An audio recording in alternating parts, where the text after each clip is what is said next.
ওর ওই চার্মটা আছে, ওই পাওয়ারটা আছে। আমার মনে হয় আপনি কি মিস করেন? হ্যাঁ, বললেই তো আসলে আমি একটু বেশি মিস, আমাকে বেশি মিস করে আমার মনে হয়। আচ্ছা, কেন আপনাকে মিস করে বলে আপনি মনে করেন?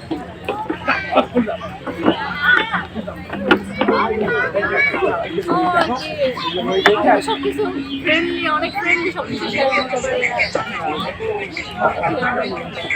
আমার মনে হয় আমার ফ্রেন্ডের মধ্যে ওই চার্ম আর পাওয়ারটা আছে। ওকে মিস করার মতো। আর মানে বেসিক্যালি আমি হচ্ছে ঢাকার মেয়ে, আমরা দুজনে মেডিকেলে পড়ি। মেডিকেল থেকেই আমাদের পরিচয়। মেডিকেলের ফ্রেন্ডশিপগুলো বেশিরভাগ আপনি যদি দেখেন, বেশিরভাগই যাকে জিজ্ঞেস করতে দেখবেন যে আসলে মেডিকেলের কারোর মধ্যে কারোর ফ্রেন্ডশিপ নাই, মানে সবাই আগে পিছিয়ে কথা বলতেছে এরকম।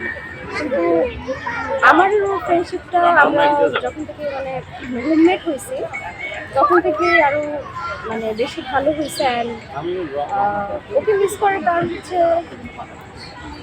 না, ওর ওই চার্মটা আছে, ওই পাওয়ারটা আছে। আমাকে পড়ায় অনেক হেল্প করে, আমাকে পড়ায় দেয়, এর জন্য আমি ওকে বেশি miss করি। মানে আমি হচ্ছে খুব কম পড়ুয়া স্টুডেন্ট আর ও হচ্ছে খুব বেশি পড়ুয়া স্টুডেন্ট। মানে সারাদিন পড়ে আর আমি হচ্ছে পরীক্ষার আগে যাতে সারা রাত পড়ি এরকম। তো হচ্ছে প্লিজ পড়ায় আমার কাছে আমি তো বুঝে যাই পড়াই, এর জন্য হচ্ছে আরো বেশি মিস করে। কারণ মেডিকেলে এই জিনিসটা হয় না। মেডিকেলে বেসিক্যালি হয় কি, গ্রুপ স্টাডি করতেছে কিন্তু একজন আরেকজনের ক্ষেত্রে চায় না যে ও বেশি ভালো করুক, আমি চাই যে আমার ফ্রেন্ড বেশি ভালো করুক। এখন আমি এরকমও দেখছি, আমরা খুব ভালো ফ্রেন্ড ছিলাম, বাট আমি ভালো করে গেছি দেখে আরেকজন কান্নাকাটি লাগাইছে। আমি টিচারের কাছে যাবো সেম লেখা লিখে কীভাবে তুই বেশি ভালো, বাট আমাদের মধ্যে কখনো এরকম হয় না। এর জন্য আমি আরো পড়ার জন্য অনেক বেশি ইনফ্লুয়েন্স করি, পড়তে বসি, কালকে পরীক্ষা দেবো। আমার আসলে এখন পর্যন্ত এরকম কখনো মনে হয় না, কারণ আমার মনে হয় আমার ওই পুষটা দরকার। ওই পুষটা ও যে আমাকে করে এটা আমার ভালো লাগে।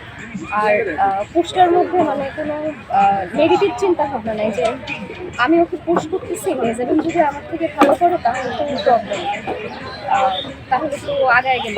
মানে যে 1-2 বাচ্চাদের যে ব্যাপারটা মেডিকেলে যে জিনিসটা হয় বা অন্য কিছুতে হতে পারে, পুশ করে এটা আমি চাই। হ্যাঁ, যে ও আমাকে সবসময় পুশ করে ভালো ভালো কাজে পুশ করি। আচ্ছা, আপনাদের দুজনের মধ্যে কার প্রতি কে বেশি গুরুত্ব বোধ হয়, তার হয়তো বা কথাবার্তা? আমি বিরক্ত হয় না, কিন্তু আমি ওর কথা মনোযোগ দিয়ে শুনি। বিরক্ত লাগে না, মানে কিছু কিছু সময় বিরক্ত লাগে যে একটা টপিক নিয়ে এত করে বলার কি আছে, আমি তো জানি এই বিষয়টা, কিন্তু আমি ম্যাক্সিমাম টাইম ওর কথা সবসময় মনোযোগ দিয়ে শুনি। ও যত পারি যে বিষয়ে না, আসলে আমার মধ্যে এই ইয়েটা আছে যে মানে প্লিজ বল না কেন এটা হচ্ছে, কেন হচ্ছে, আমার কিছু আমি বারবার জিনিস এগুলো আমি জানতাম না, বিরক্ত করে। আমি ভাবছিলাম ও আমার মতো পজিটিভ মাইন্ডের মানুষ যে বারবার জিজ্ঞেস করলে বিরক্ত করে না।